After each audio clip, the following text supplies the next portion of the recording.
How's it going, guys? Welcome to the first video of 2019. I'm sorry this is a little late, but I've been super busy. I've been really excited to start making more videos in 2019 because I made a special change. You might have noticed it already. It's actually located behind me. Well, not quite yet. Let me change camera real quick. Alright, that should be good right there, and voila, right behind me. I got a new airplane.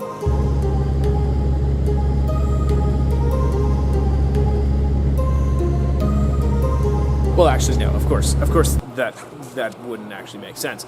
I wouldn't have changed the name of the channel to Aviator if I had just bought a Hawker 400. But have you ever noticed that YouTube flying videos are kind of like that, where they just interview some random rich guy who buys whatever the heck plane he wants and then decides the newly upgraded panel is not nearly good enough, so he tears it all out and throws $60,000 more worth of stuff into it. And you're just sitting there like, well, that's great and all. That's good that you can do that, but you really can't relate. I know I've experienced that a lot, and that's what I'm kind of trying to make this YouTube channel a little bit more about, is that, hey, you don't have to have a ton of money to be able to fly, to be able to own your own airplane. Like, I'm not that rich. That's why I've worn this sweatshirt in every one of my videos, essentially.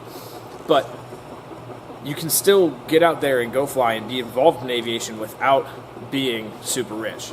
So on that theme of being average in aviation, I want to give my story, not to promote myself or to say, hey, look how awesome I am, but I do want to give a little bit of context for where I'm coming from and what my experience is, so that I'm not just some random guy that you see on a video. I got into aviation when I was really young, but I didn't really know how to actually get into it until I got into high school. Even though we didn't make a ton of money, my parents were gracious enough to get me an introductory flight, and I loved it. I was hooked. Did all the way up to my solo cross country, and then actually got out of it because I ran out of money and had to go to college. So I went to college, actually got a Air Force ROTC scholarship, went to Penn State for a semester, and I hated it.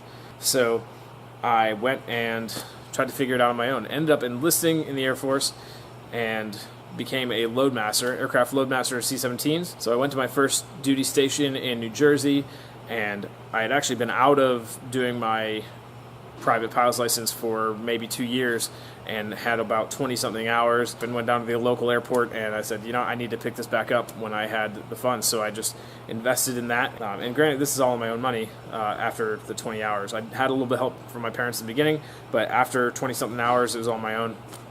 And I'm gracious for what I did get help, but I'm just saying this because just because you don't have parents that pay for everything does not mean that you can't do it. I let that discourage me for a bit. Don't let that be you, because that actually set me back in my training. Finished my private pilot license in 45 hours, and then I went on to just have fun. So my goal was to get my commercial license so I could go banner tow on the shores in New Jersey. That didn't actually end up playing out, but I ended up doing the math and saying, so why don't I just buy a plane? I could either rent a plane for $20,000, or I could buy an airplane for $15,000 and then fly it for 250 hours at a lower cost than it would be to rent it, and then sell it back for roughly what I paid for it, essentially, and I'd still be on top. So I was hanging out at the local airport one day, and I was talking to somebody about how I was looking at Cessna 150s online, and the mechanic that I had known a little bit but really hadn't had much of an acquaintance with said, hey, why buy a Cessna 150 for $15,000 when you could buy a Cessna 172? And so I jumped on that, and he helped me out a ton. That's like the first person that I'll say got me to where I am, and really the main person that got me into aircraft ownership was my mechanic back in New Jersey. I actually bought that airplane the same month that our first daughter was born. So that was probably a little stupid, but it worked out, and I really can't complain. So even though it may seem, oh, I own an airplane, I've got an awesome job, it's been so freaking cool, everything is just awesome, that's not always the case.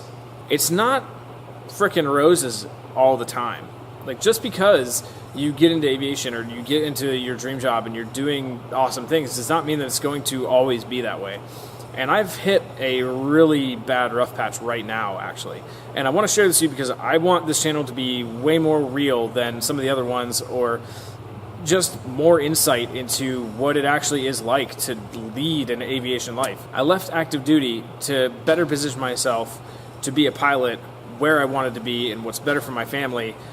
And that was awesome. I transferred to the reserves. Well, I guess that's part of the story. I haven't actually transferred yet. I just left active duty.